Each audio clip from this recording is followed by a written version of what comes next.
Hey everyone, welcome to my channel DigiDialect. I'm Tanushi Jain and today we are going to learn about Bayes theorem and concept learning. So let's start our topic. Previous part में अपन ने इस topic के 3 points cover करे थे. इस part में अपन उसी के कंटिन्यूएशन में बाकी के 3 पॉइंट्स कवर करेंगे. तो फोर्थ पॉइंट क्या है अपना, naive Bayes classifier. Naive Bayes क्या है? एक सिंपल टेक्निक है बिल्डिंग क्लासीफायर्स के लिए मॉडल्स जो असाइन करता है क्लास लेबल प्रॉब्लम इंस्टेंसेस को. बेसिक आइडिया क्या है बेस रूल का कि जो अपना आउटकम होता है हाइपोथेसिस का वो प्रिडिक्ट कर सके कुछ एविडेंस के बेसिस पे जो अपन ऑब्जर्व कर सके. Bayes rule from Bayes rule we observe that first a prior probability of hypothesis H और पी ऑफ एच क्या है कि जो कोई प्रोबेबिलिटी है किसी इवेंट की या हाइपोथेसिस है एविडेंस से पहले का observed evidence before the evidence is observe, यानी वो एविडेंस ऑब्जर्व कर रहे उससे पहले का. पॉजिटिव प्रोबेबिलिटी क्या है ऑफ एच और पी एच बाई डी की, वो प्रोबेबिलिटी किसी इवेंट की after the evidence is observed with in the population D. Positive probability का फॉर्मूला क्या है? Prior probability multiply by conditional probability divide by evidence. Positive probability का format क्या है, किस फॉर्मेट में है वो कि what is the probability that a particular object belongs to class I given its observed feature values. इसको एक एग्जांपल से समझते हैं कि एक पर्सन है, उसकी हाइट और वेट गिवन है. हाइट कितनी है? 182 सेंटीमीटर और उसका वेट है 68 kg. तो क्या प्रोबेबिलिटी है कि वो जो पर्सन है ना वो बिलोंग करता है बास्केटबॉल प्लेयर की क्लास को. इसको अपन कैसे प्रिडिक्ट कर सकते हैं? नेव बेस क्लासीफायर का यूज़ करके, और इसको अपन क्या बोलते हैं? Probabilistic classification. मशीन लर्निंग में प्रोबेबिलिस्टिक क्लासिफिकेशन जो है प्रोबेबिलिस्टिक क्लासीफायर जो है एक ऐसा क्लासीफायर है जिसको अपन फॉरसीन कर सके. गिवन क्या है? गिवन अ परसेप्शन और इंफॉर्मेशन यानी input, a likelihood calculation over a set of classes instead of just yielding या outputting the most likely class, the perception observation should belong to. Parameter estimation जो है naive Bayes models का वो use करता है method of ML. Bayes theorem जो है वो अपन कब यूज़ करते हैं? जब नई इंफॉर्मेशन जो है उसको यूज़ कर सके. कैन बी यूज्ड कब? to revise previously determined probabilities. Depending on the particular nature of the probability model, probability model का जो particular nature होता है उस पर डिपेंड करते हुए नेव बेस्ड क्लासीफायर जो है ना अपन उसको ट्रेन कर सकते हैं प्रोफेशनली सुपरवाइज्ड लर्निंग सेटिंग्स में. अब अपन देखते हैं basis of deriving the principles of naive based classifier. अपन एक लर्निंग टास्क लेते हैं जहाँ पे हर एक इंस्टेंस क्या है? एक्स. उसके पास कुछ एट्रीब्यूट्स है और टारगेट फंक्शन है F of X. Can take any value, यानी वो कोई सी भी वैल्यू ले सकता है finite set of collection value C में से.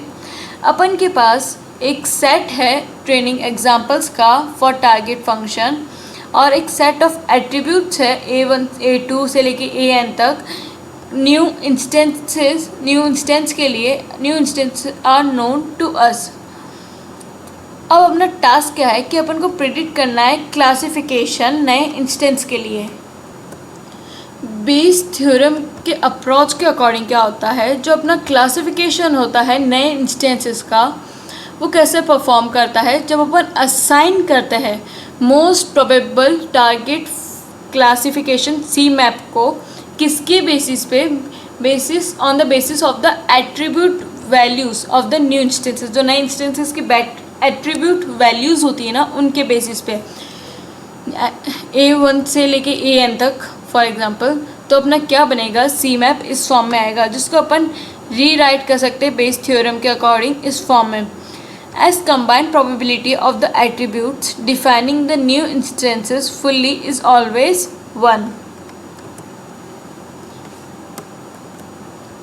अब क्योंकि अपन को मोस्ट प्रोबेबल क्लासिफायर चाहिए तो अपन को क्या करना होगा, इवेलुएट करने की दो terms P A1 A2 C AN by CN and P C of I।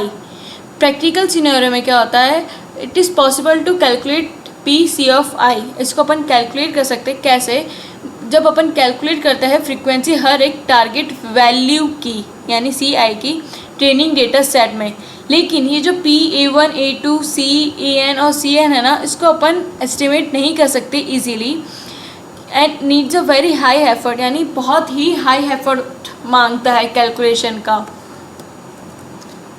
इसका रीज़न क्या है, रीज़न ये है कि जो नंबर ऑफ ये टर्म्स है ना, ये इक्वल है to the product of number of possible instances और the number of possible target values, और इसीलिए जो हर एक इंस्टेंस है, इंस्टेंस स्पेस में, उसको अपन को क्या करना होगा, विजिट करना होगा बहुत बार to arrive at the estimate of the occurrence.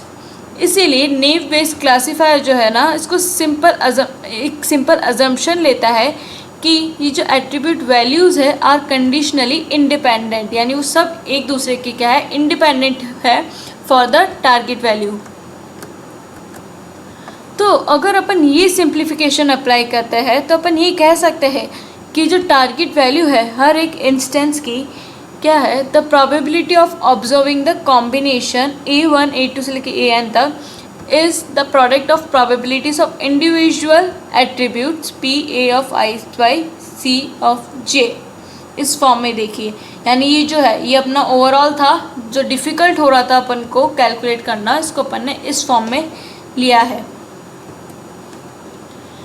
फिर क्या है, इस इक्वेशन के अकॉर्डिंग, यानी इस इक्वेशन के according we get the approach for the naive Bayes classifier as in this form।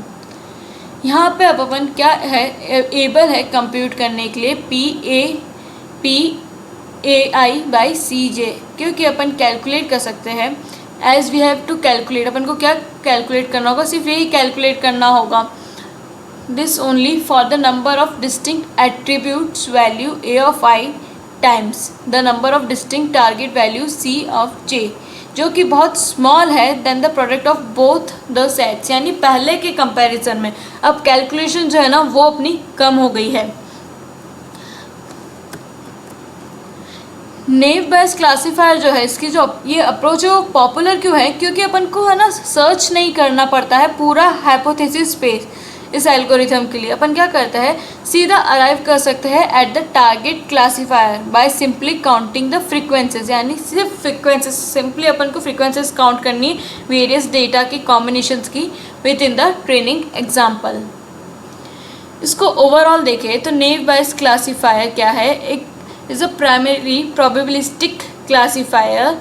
किसके बेस पर है वो, view based on a view of applying Bayes theorem independence assumption. जो प्रायर प्रोबेबिलिटीज़ होती है बेस थ्योरम में, जो कि चेंज हो सकती है with the help of newly available information, उनको अपन कैसे क्लासीफाई करते हैं, पोस्टर प्रोबेबिलिटीज़ में। एक की बेनिफिट है नेव बेस्ड क्लासीफायर का कि ये क्या करता है, रिक्वायर करता है only a little bit of training, यानी इसको सिर्फ little bit of training information की ही रिक्वायरमेंट रहती है to gauge the parameters mean and differences of the variables essential for the classification or arrangement।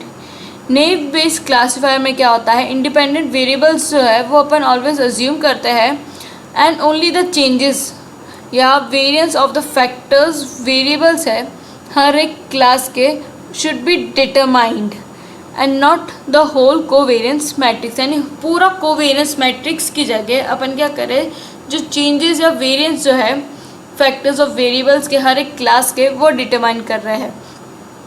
Because of the rather naive assumption that all features of the dataset are equally important and independent, this is called naive based classifier। naive based classifier जो है ना वो direct linear classifier होते हैं that are known for being the straightforward yet extremely proficient result। Modified version जो है ना naive Bayes का क्लासीफायर का, वो ओरिजिनेट कहाँ से होता है, इस अजम्पशन से कि जो अपना इंफॉर्मेशन कलेक्शन होता है, जो डेटा सेट होता है ना, वो कॉमनली ऑटोनॉमस या म्यूचुअली इंडिपेंडेंट होता है। बहुत से प्रैक्टिकल सिनेरियोज में इंडिपेंडेंस जो अजम्पशन है ना, वो रेगुलरली वायलेटेड होता है। However naive based classifier still tend to perform exceptionally well. इसकी स्ट्रेंथ और वीकनेस क्या है? स्ट्रेंथ में है सिंपल एंड फास्ट है ये कैलकुलेशन में, but yet effective in result in situation where there are noisy and missing data, यानी जहाँ पे नॉइजी या मिसिंग डेटा होता है ये अच्छे से काम करता है। It works equally well when smaller number of data is present for training as well as large number of data is available, यानी वो दोनों केस में, अगर स्मॉल डेटा है या लार्ज डेटा है, दोनों केस में वो सही से काम करता है। ईजी और स्ट्रेट फॉरवर्ड वे है ऑब्टेन करने के लिए estimated probability of a prediction. लेकिन इसकी वीकनेसेस क्या है? The basis assumption of equal importance and independence often doesn't hold true. अपन ने देखा था ये जो इंडिपेंडेंस और ये जो अजम्पशंस है वो मोस्टली क्या होती है, सच नहीं होती है। अगर अपना टारगेट डेटा सेट जो है ना वो कंटेन करता है large number of numeric features, तो जो उसकी रिलायबिलिटी है आउटकम की वो क्या हो जाती है, लिमिटेड हो जाती है। दो the predicted class have a high reliability, जो प्रिडिक्टेड क्लास है क्योंकि उसकी हाई रिलायबिलिटी है, फिर भी क्या होता है, estimated probabilities have relatively lower reliability. इस पूरे कंसेप्ट को अब अपन एक एग्जांपल से देखते हैं। अपन अज्यूम करते हैं कि अपन को क्या प्रिडिक्ट करना है, आउटकम प्रिडिक्ट करना है एक फुटबॉल वर्ल्ड कप मैच का, उसके पास्ट परफॉर्मेंस डेटा जो है उसके बेसिस पे, जो प्लेइंग टीम्स की जो पास्ट परफॉर्मेंस डेटा है। अब अपन ने क्या करा है, we have training data available, अपने पास ट्रेनिंग डेटा अवेलेबल है एक्चुअल मैच आउटकम का। वाइल 4 पैरामीटर्स आर कंसिडर, इसके अंदर जो 4 पैरामीटर है वो कंसिडर करें। पहला है वेदर कंडीशन, जिसके अंदर क्या क्या आ रहा है, रेनी, ओवरकास्ट और sunny. How many matches won were by this team out of the last 3 matches, कितनी बार जो है टीम ने मैच जीते हैं, 1 मैच, 2 मैच एंड 3 मैच, मतलब जो 3 मैच हुए उस टाइम पे। ह्यूमिडिटी कंडीशन है हाई और normal, and whether they won the toss, fourth क्या है अपना टॉस, यानी वो वॉन करा या नहीं, ट्रू और फॉल्स। तो नेव बेसन की इसको यूज़ करेंगे अपन, और अपन क्या करेंगे, we need to classify the condition when this team wins and then predict the probability of this team winning, यानी अपन को पहले देखेंगे कि कब जीतती है और फिर अपन प्रेडिक्ट करेंगे कि कब जीतेगी, कि कौन से पर्टिकुलर मैच में कब वेदर की कंडीशन जो है कैसी होगी, यानी when weather condition equals to rainy they won 2 of the last 3 matches. Last 3 matches जो थे ना, जब भी रेन हुआ उसके केस में क्या हुआ, 2 मैच जो थे वो जीत गए। ह्यूमिडिटी जो है वो जब नॉर्मल हुई तो उन्होंने क्या करा, वो टॉस जो है ना तब जीत गए उस टाइम पे पर्टिकुलर मैच में। तो ये अपना जो है ना डेटा सेट गिवन है, जिसके अंदर कितने हैं अपने 1 2 3 4 5 डायमेंशनल अपना डेटा सेट है, और ये अपना 9 ईयर्स जो है वो रिजल्ट है। नेव बेस्ड क्लासीफायर के अपन पहले स्टेप्स देखेंगे इसको सॉल्व करने से पहले। तो स्टेप 1 क्या कहता है कि सबसे पहले क्या करो, फ्रीक्वेंसी टेबल बनाओ। फ्रीक्वेंसी टेबल अपन बनाते हैं हर एक एट्रीब्यूट की against the target outcome. For example in figure the various attributes are 1 weather condition, फिर सेकंड क्या है, कितने मैच जो है ना उस टीम ने जीते हैं लास्ट 3 मैचेस में, और थर्ड क्या है अपना ह्यूमिडिटी कंडीशन, एंड फोर्थ क्या है अपना toss, and the target outcome is will they win the match और नॉट। नाउ सेकंड स्टेप क्या है, आइडेंटिफाई करना है अपन को क्यूमुलेटिव प्रोबेबिलिटी वॉन मैच की equals to years, and the probability for won match equals to no, किसके basis पे, सारे जो एट्रीब्यूट्स है ना उनके बेसिस पे। Otherwise, simply multiply probabilities of all favorable condition to derive yes condition, multiply probabilities of known favorable condition to derive no condition. Now third step क्या अपना कि अपन कैलकुलेट करेंगे probability through normalization by applying the formula below, यानी yes के लिए और no के लिए। P of yes क्या देगा अपन को, ये overall probability देगा favorable condition में, और पी ऑफ नो क्या देगा, नॉन फेवरेबल कंडीशन की ओवरऑल प्रोबेबिलिटी देगा। तो अपन ने सबसे पहले क्या करा, उसकी फ्रीक्वेंसी टेबल जो है ना वो बना ली उस पूरे डेटा सेट की।